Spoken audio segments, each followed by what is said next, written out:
As Catholics, we believe that God made the world in 6 days. On day 1, he created light and dark and called them day and night. On day 2, God made a dome to separate the waters and called it the sky.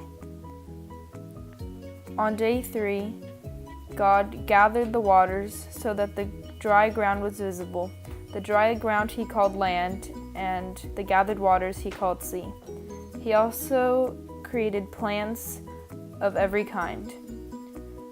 On day 4, God created the sun and the moon as well as the stars so that people could keep track of seasons, days, and years. On day 5, God created animals of the sea and of the sky so that they could multiply and fill the sea and the air with life.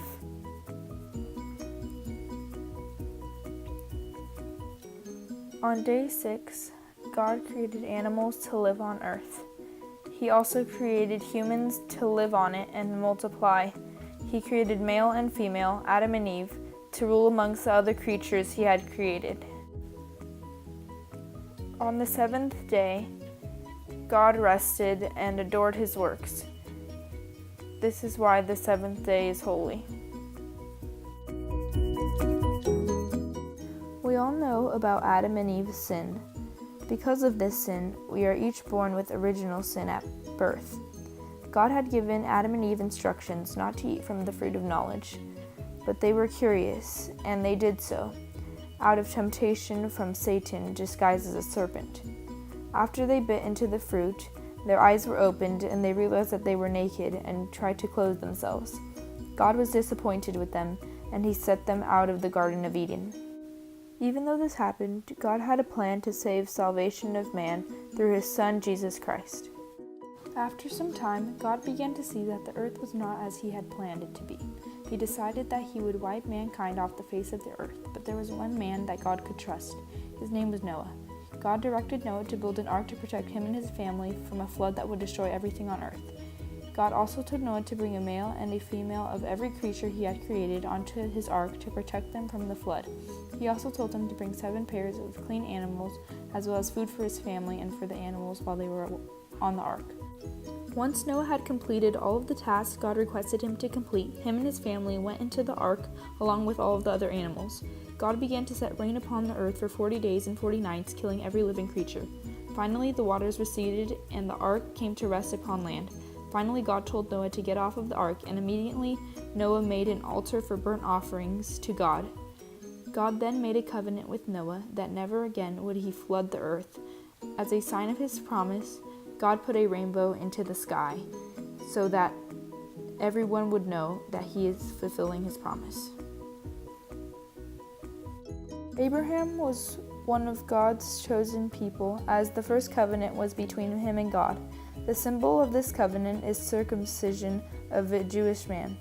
God told Abraham that he would be the father of a great nation and that he would have descendants as numerous as the stars. God told him that his people must obey God, and in return, God would protect them and lead them to the land of Israel. Abraham was extremely old when God asked him to go to the land of Canaan, but nonetheless, Abraham went. God told Abraham that he would bless him for his obedience. It was hard for Abraham to believe that he would be the father of a great people because his wife Sarah was unable to have children, but God caused Sarah to become pregnant with Isaac. God tested Abraham's obedience by telling him to sacrifice his son Isaac. Abraham obeyed God and prepared for the sacrifice, but God was pleased with Abraham's obedience and stopped him from killing his son. Many of us know the story about Moses. When he was a baby, his mother placed him in a basket and sent it down the Nile River. The Pharaoh's daughter found baby Moses and adopted him. After Moses had grown, he met God through a burning bush. God asked Moses to go to Pharaoh and attempt to free the Israelites from slavery. When Pharaoh refused, God sent 10 plagues to change his mind. The first came water to blood. Second came frogs. Third came gnats. Fourth came flies. Fifth came pestilence upon all the land. Sixth was boils. 7th was hail. 8th was locusts. 9th was complete darkness. And the 10th and final plague was the death of every firstborn child. God had given Moses instructions to give to the Israelites to put blood of a lamb on their doorposts so the angel of death would pass over them. During this plague, Pharaoh's son was killed. Pharaoh was so upset that he sent Moses with the Israelites. They left and were freed. Moses led the Israelites across the Red Sea with God's help to part it. And they traveled for 40 years in the desert as they tried to reach their destination. During their 40 years, Moses went up to Mount Sinai and received the 10 Commandments bestowed upon him by God. During that time, the Israelites created false gods to worship and began to lose faith in God. The Philistine army was at war with Israel. The two armies were ready for battle, but the Philistines had a giant that would challenge them, and they didn't know what to do. The giant's name was Goliath. The Israelites' army was extremely frightened, but David stepped up and volunteered to fight the giant. He was only a shepherd, but he believed that God was with him. As Goliath charged David, the young boy simply used his slingshot to throw a stone at the giant's head. It found its mark between Goliath's eyes. Goliath fell to the ground. Then David used his sword to kill the giant and cut off his head. After this, the Philistines fled for their lives, so the Israelites chased after them. Now the salvation of mankind was birthed to a woman named Mary. An angel appeared to Mary and told her that she was going to have a son named Jesus. Mary was extremely confused at how this could be.